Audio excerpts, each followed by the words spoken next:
It's like Christmas for my ears, part 3.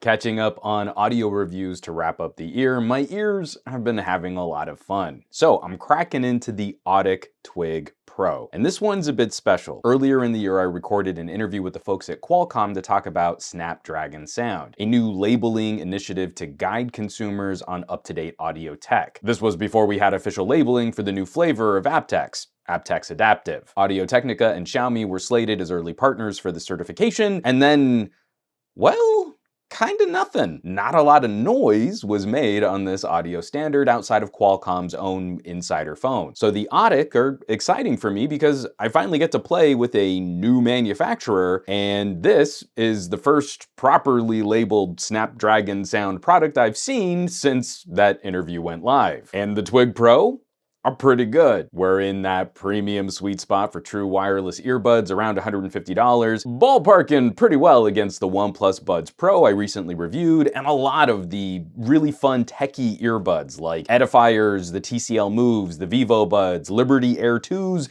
and many, many more. It's around $150. This is brutally competitive, where it's often not hard to find great options that can undercut base model AirPods for cool tech and good audio quality. Okay, getting to the buds themselves, they're skinny stock earbuds with a respectably large driver. I think they look fine. I just don't care that much about aesthetics when I'm talking about headphones. But what I do kind of like about the skinny design is that the stock uses a regular button to control the buds. Now, it's clever when buds like the OnePlus Buds Pro use a squeeze action, but I felt that added a little to the learning curve, where to reliably get a good, proper squeeze, it took a little time to learn how to do that. The Twig's buttons are easier to find with your fingers, and they kind of mimic that stock squeeze.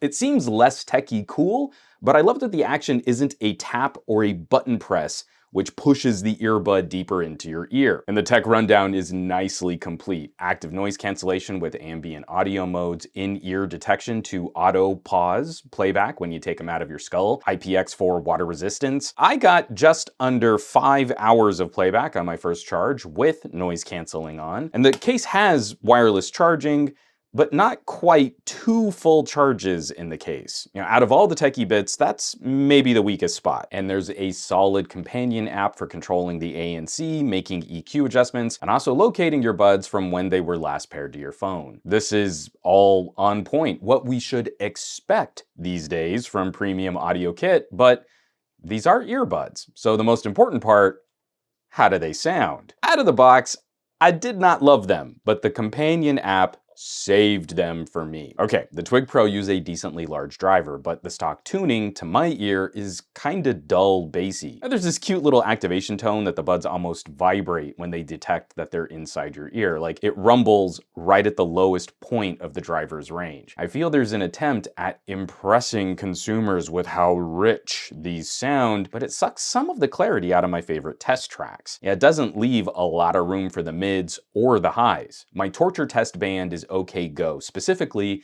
of the Blue Color of the Sky. That album is mixed too loud, in my not so humble opinion, but it's got all these fun distortion and buzzy bits. Out of the box, the Oddict never got shrill with the highs, but they almost seemed to distort like they were getting overloaded. And the lows just stood right in front of my favorite synth and guitar distortion bits. Again, I feel that's mostly the fault of the mix for this album, but the Oddict managed to almost perfectly deliver the wrong tuning for that kind of pop. So I turned to the companion app and there's this cute little target circle. I slid the audio out of warm and soft and more towards cold and hard, and I feel like these woke up. The bass is still heavy on these puppies, but there's now a respectable amount of headroom. And making those adjustments, the earbuds respond very well. Just opening up a bit more room around the mids helped alternative rock significantly. And I felt like I got more of the layers in Daft Punk and other electronica tracks. Happily, for little true wireless earbuds, the stereo image is nicely wide. Listening to some brewback, I mean, certainly not as deliciously panned as if I had been listening on open back cans, but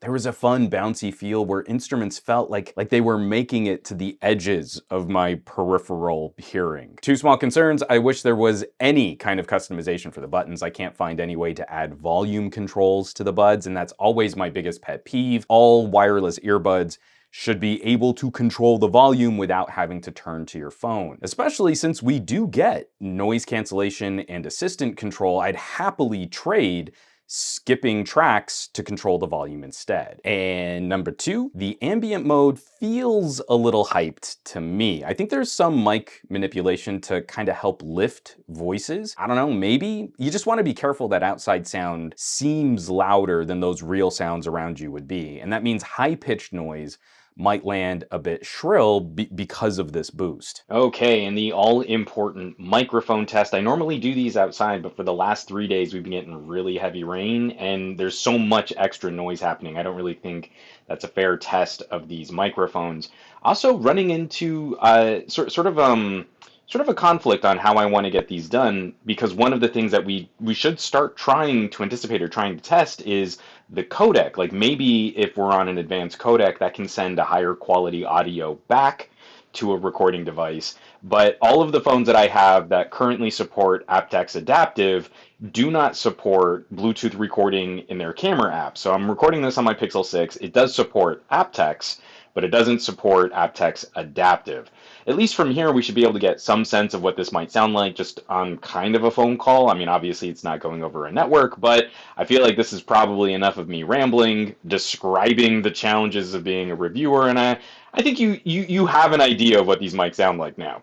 Okay, so wrapping all this up, aptX Adaptive, yay, nay? In terms of outright quality, your listening environment matters a lot. If you're on an airplane, even with ANC, you're likely not experiencing an audiophile listening experience, no matter how good your codec is. While playing with the settings to swap out HD audio and AAC, I can definitely hear differences, though usually subtle. I mean, it's satisfying to hear a song open up, for lack of a better term.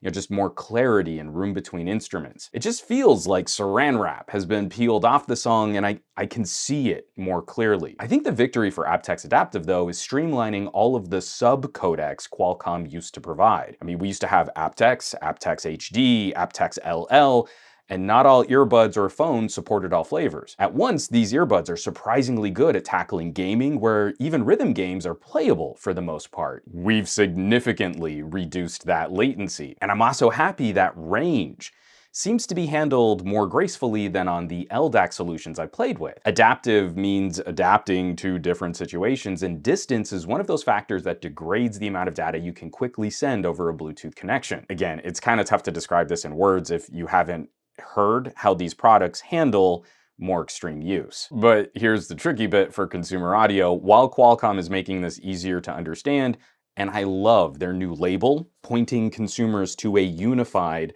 higher quality audio standard, it's only going to work when both sides support it. Xiaomi was an early partner, and it's pretty cool seeing aptX Adaptive support on Pocos and on premium phones. But if your phone has a MediaTek, an Exynos, has a Google Tensor, or even if you have a Qualcomm Snapdragon processor, but the manufacturer of your phone, they might not enable support on older phones. The landscape for premium wireless audio is about to get a little bit more complicated as more companies look to make their own chips and SoCs. Just as Qualcomm makes their offerings easier to understand, the market goes and gets more complicated. So the Twig Pro are a happy surprise. Cutting edge tech, all the bells and whistles, good sound with good tuning options, and a price right in the sweet spot for this tier of consumer audio. Just make sure your phone can fully use them. I will, of course, leave some links down below on Oddict, where you can shop some of their solutions online. As always, thanks so much for watching, for sharing, for subscribing to the channel. Supporting the channel, greatly appreciated. Thank you so much to all the people that are checking out the links down below, maybe shopping a little merch. That stuff really helps keep production rolling on this channel. Full list, all of my affiliates and partnerships on SomeGadgetGuy.com, or you might consider, just maybe, joining the list of names scrolling by on your screen from my Patreon. Patreon.com/SomeGadgetGuy. This list is basically the coolest collection of tech pals in the universe. So I hope you'll check them out. Now, you know where you can find me around the rest of the internet, at SomeGadgetGuy on the Twitters and the Twitch, Facebooks and the Instagrams, and I will catch you all on the next review.